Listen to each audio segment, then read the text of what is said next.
తాకట్టులో ఉన్న బంగారాన్ని విడిపించి ఆ రోజు ఆన్లైన్ రేటుకే మేము కొంటాం. Sharma gold company.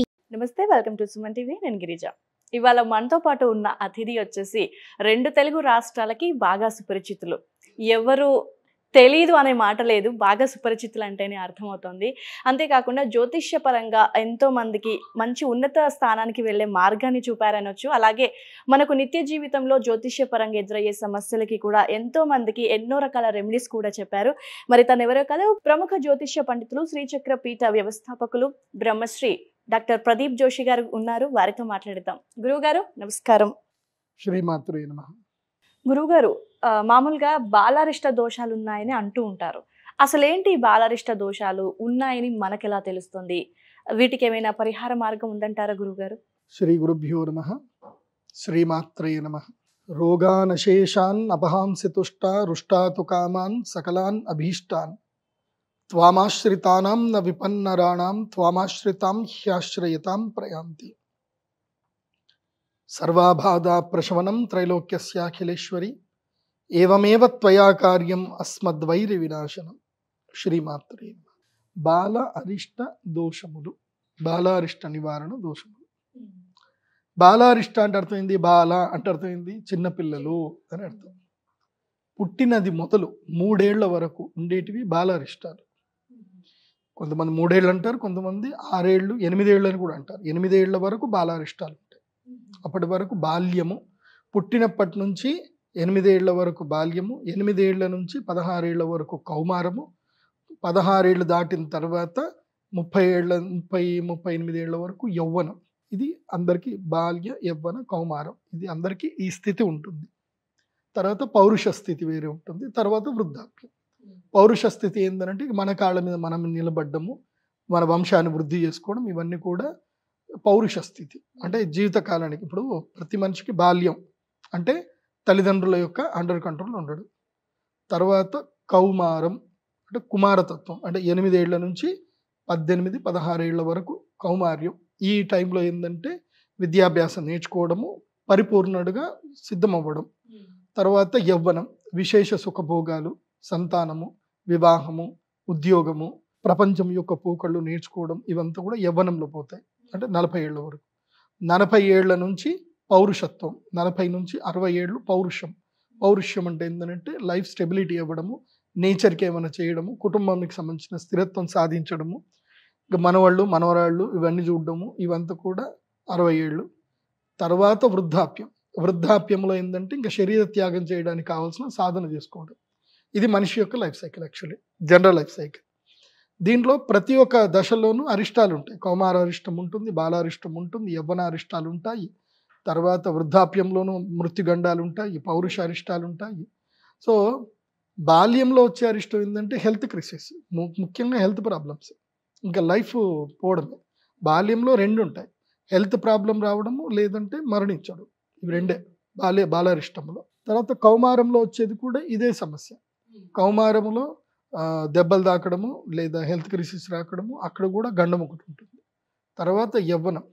యవ్వనములో వేరే వాళ్ళ మూలకంగా, జంతువుల మూలకంగాను, దేని మూలకంగాను గండం రావడం, ఆరోగ్యం మూలకంగా. ఇంకా ఎక్స్ట్రా వయసు పెరిగిన కొద్దికి ద రిసోర్స్ ఆఫ్ నెగిటివ్స్ అనేటివి పెరుగుతూ ఉంటాయి. అంతే కదా, మనం ఇంట్లో ఖాళీగా ఇంట్లో పుట్టినప్పుడు చిన్న చేతిలో ఉంటాము, అప్పుడు మనం ఏం చేయలేం కదా. రిసోర్స్ ఏముంటుంది, మన అమ్మ నాన్న ఏం పెడతారో దాని మీద మనకి గండములు బేస్ అయి ఉంటాయి, లేదంటే మనకి పూర్వజన్మ కర్మను బట్టి గండములు ఉంటాయి.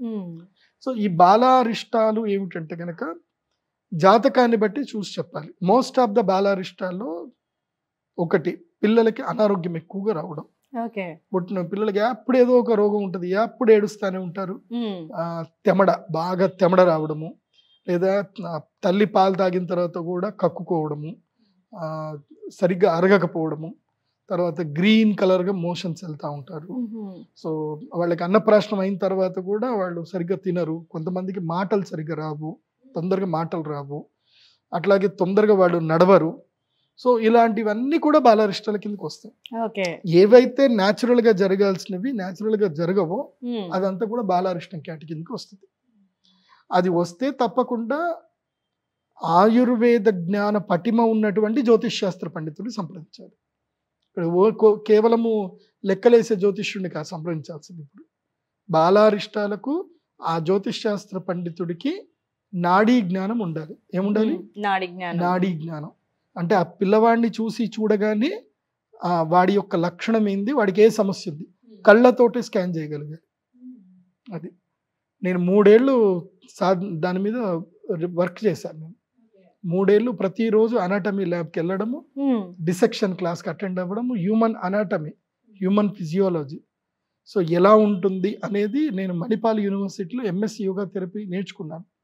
ఎందుకోసం అంటే నేను ఎప్పుడైతే రీసెర్చ్ చేయడానికి వెళ్ళానో, రీసెర్చ్కి వెళ్ళినప్పుడు నా రీసెర్చ్ కంప్లీట్ అవ్వట్లే. నాకు ఇదే నా రీసెర్చ్ ఏంటంటే the planetary influence on human affairs, గ్రహాల యొక్క స్థితిగతి యొక్క ప్రభావము మనుషుల మీద ఎలా పడుతుంది.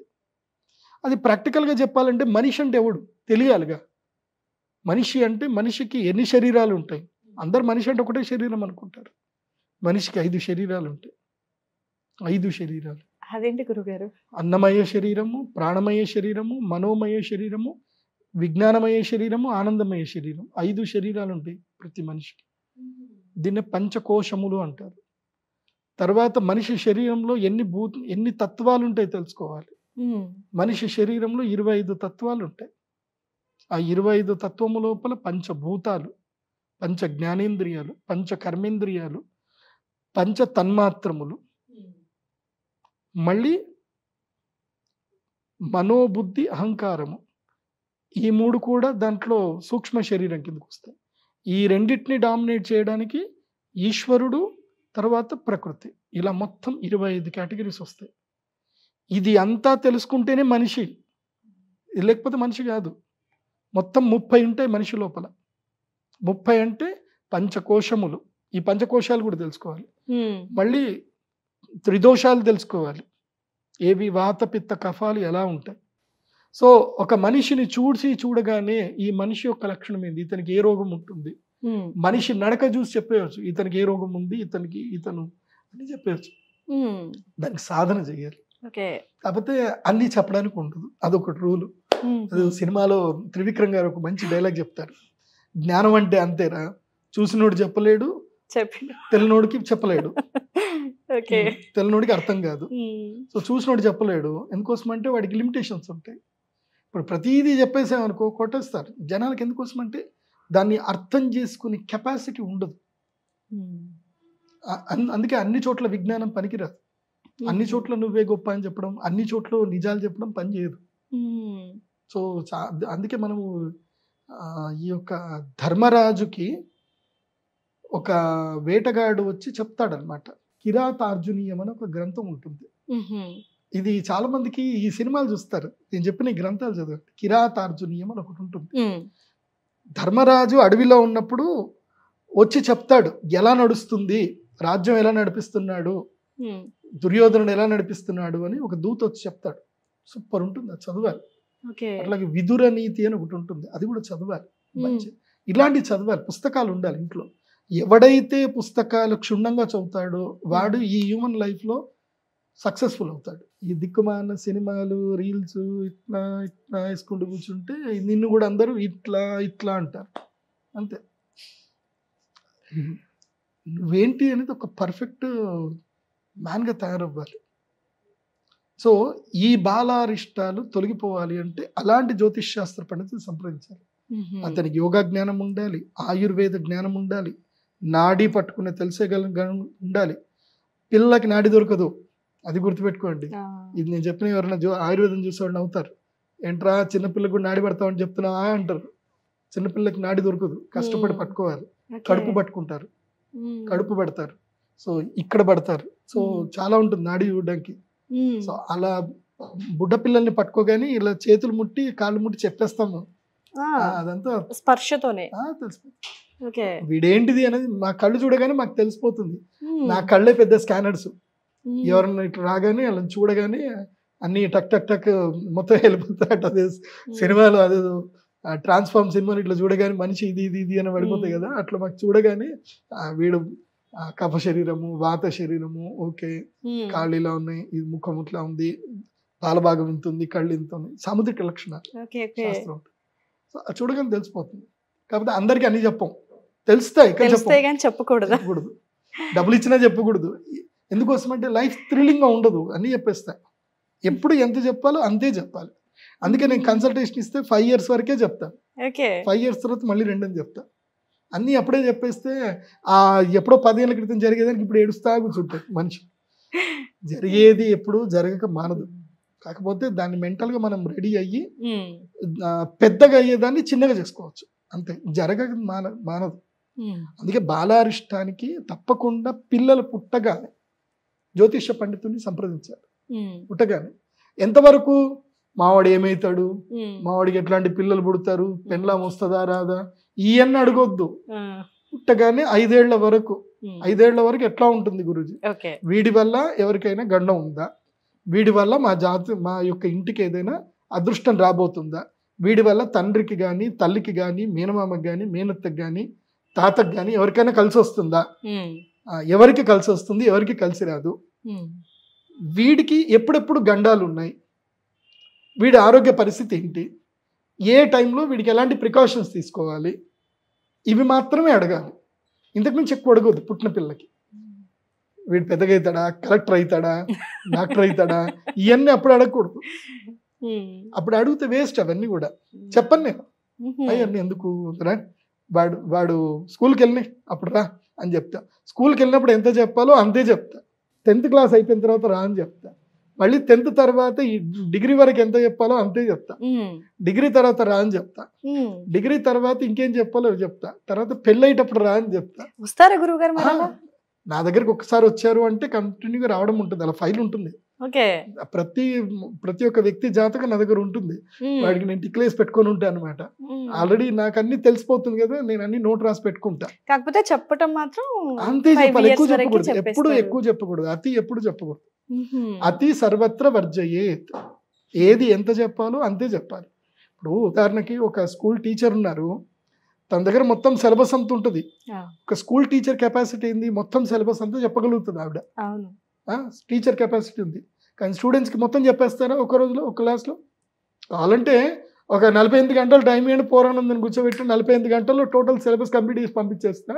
48 గంటల్లో 4 సార్లు ఫుడ్ పెట్టండి చాలు, ఇంకా మొత్తం కంప్లీట్ చేసి పంపిస్తా ఉన్నట్టు. కానీ పిల్లాడికి అర్థం అవ్వాలి. సో మెచ్యూరిటీ లెవెల్స్ ఎంతవరకు మెచ్యూరిటీ వచ్చిందో అంతవరకు జాతకం చెప్తూ వెళ్ళాలి. అందుకే ఈ బాలారిష్టాలు ఉన్నటువంటి వాళ్ళకి తప్పకుండా పరిహారాలు చేయించుకోవాలి.